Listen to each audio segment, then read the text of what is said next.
Jaalalaa fi Koronaa. Barreessaan Abdii Fiixee.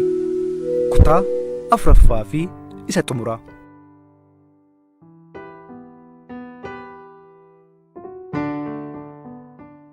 Rooberaan waan gurri isaa dhaga'e amanuu hin dandeenye. Waan ijaajjiitti abjoochaa jirutti fakkaate. Dooktar, kun akkamiin ta'uu danda'a? Waan kun garuu sirriidha dooktar jedhee irra deddeebi'ee gaafate.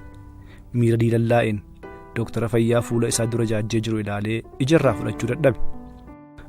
Roobera tasgabbaa'i ittiin jedhe dooktarichi. Waan hin fakkaanne natti himaa jirtaam dooktar, akkamiin tasgabbaa'u? Ofirra gadi kuphane. Miira ati keessa jirtu naaf gala Roobera. Anis bakka kee kana osoo hin jiraadhe miira wal fakkaataa keessa jiraachuu akka hin danda'u nan hubadha ittiin jedhe sagalee tasgabbiitiin.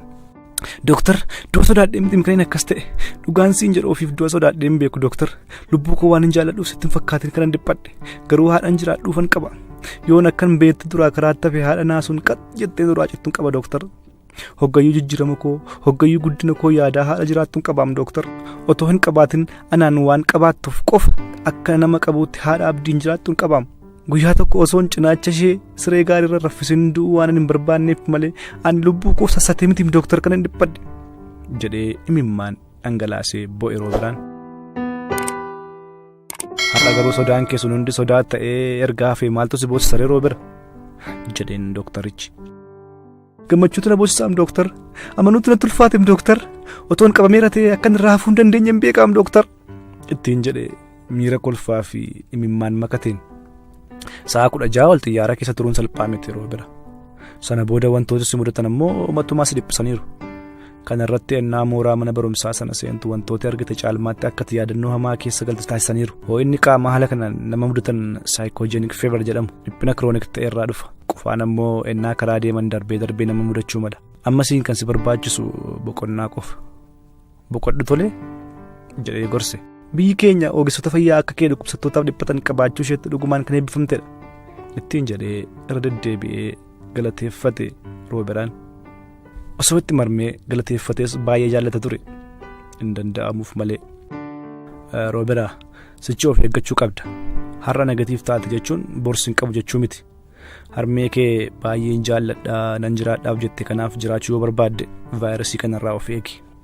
Gorsa ogeessota fayyaa hojiirra oolchuu akka hin dagannes beeki. Yoo of eeggatte hawaasa keefis eeggannoo goota. Haadha keefis akkasuma ittiin jedhee maaskii fuulaa amma ta'e dhaqee fidee laateef. Kana booda ati waan ilaalamteef gara mooraa mana barumsaa sanaatti deebi'uun sirra hin jiraatu. Waaqayyo si wajjin haa ta'u jedhee nagaa itti dhaamee gara hojii isaatti deebi'e Dooktar Taliilaan. Rooberaan ennaa mooraa sana keessaa ba'u lafa dhaquun beeku ture. Saantimni tokkollee harka isaa gubbaan jiru. Ta'us garuu namni waa'ee du'aa fi jireenyaa yaadaa ture amma waa'ee qabaachuu fi dhabuun waaqayyoon gaddisiisuu hin barbaanne. Dhaqaa tokko argee dhaqee gubbaa taa'uun gadi jedhee waaqayyoon galateeffate. Rooberaan osoo dhaqaa sana irraa hin ka'in yaadi tokko dhufeef daraartuu yaadate. Edaa daraartuun Finfinneetti jijjiiramteetti jedhe qalbii isaatti. Intala waliin guddate, intala ollaasaa, intala maatirikii gargaaree hojjeteef har'a garuu isheen nama aangoo guddaa gubbaa jirtudha. Otuu sadarkaa lammaffaa jiranii daraartuun ija irratti gattee turte. Yeroos garuu inni wanta jaalala jedhamuuf waan bakka hin qabaanneef miira daraartuu hubachuu hin dandeenye. Yaadi isaa hundi barumsa isaa gubbaa ture. Bilbila ishee baasee yoo aangoon hin macheessina ta'eef ishee dhumaafan bilbila jedhee ofitti tasaase qalbii isaatti.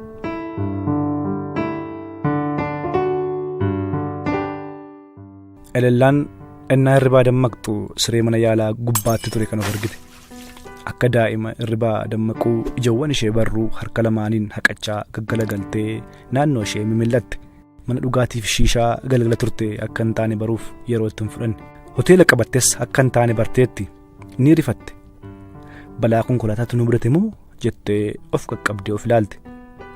Ijoollee galgala waliin turte yaadatte.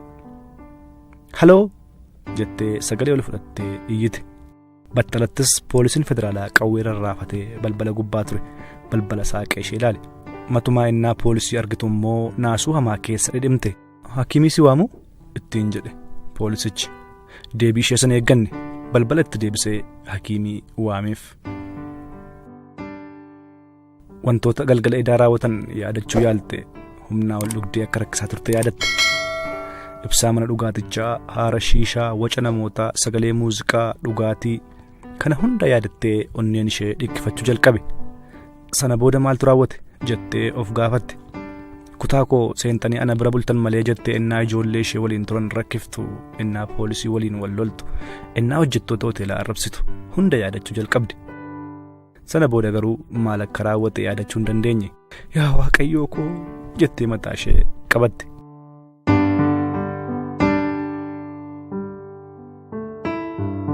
Rooberaan eessa akka bule waan yaadatu hin qabu. Riba akkasii kan inni rafe torban tokko dura ture. Obbo Roobera kaatanii jettee Daraartuun balbala kutaa ciisichaa isaa gubbaa ijaajjite. Eessa akka bule beeku ittiin jedhee hamuummachaa. Cireen qophaa'eeraa ka'ee dhiqadhu jettee deebitee deemte. Innis innaa ka'ee gara kutaa dhiqannaatti darbuuf jedhu iji isaa TV amma gaabii bal'atuu fi gorduba sana keessaa kophaa wacu gubbaa iji isaa bu'e. Oduu EBS afaan Amaaraa ture. Biyya alaatii deebi'anii guyyaa 14 akka addaan ba'anii hoteela Moozaarti turan kanneen taasifaman keessaa hojjetaan hoteelichaa maallaqa fudhachuun keessummooti akka ba'anii deebi'an taasiseera jedhame tokko to'annaa jala ooluu poolisiin federaalaa beeksise. Hojjetaa kanaaf maallaqa laachuun kanneen ba'anii mana dhugaatii fi bashannana adda addaatti fayyadamaa turan keessaa shamarreen tokko qorannoo taasifameen vaayirasiin koronaa kan irratti argame yoo ta'u namoota ishee waliin turan adda baasuuf yaaliin taasifamaa jiraachuus dhaabbati fayyaa beeksisee jira. Mootummaan namoota ofittummaan fayyaa uummataa gaaga'amarra buusan irratti tarkaanfii jabaa akka fudhatus beeksisee jira jedhee yoo gaazexeessichi oduu himu erga dhageen booda Rooberaan keessa isaatti shamarreen kun eenyu taate laata jechaa darbee gara kutaa dhiqannaatti deeme.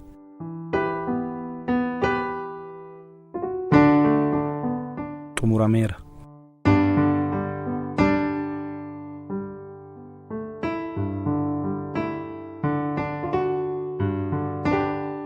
Egaan kabajamtoota hordoftoota keenyaa asoosama gabaabaa jaalalaaf koronaa jedhuu fi abdii fixeetiin barreeffamte kan kutaa 4 isinii dhiyeessine kanneen haga ammaatti hordoftan kana turani. Asoosama biraan haga walitti deebinutti nagaan turaa isiniin jenna. Hagasitti garuu chaanalii kana subscribe gochuudhaan akkasumas hiriyootaaf firoottan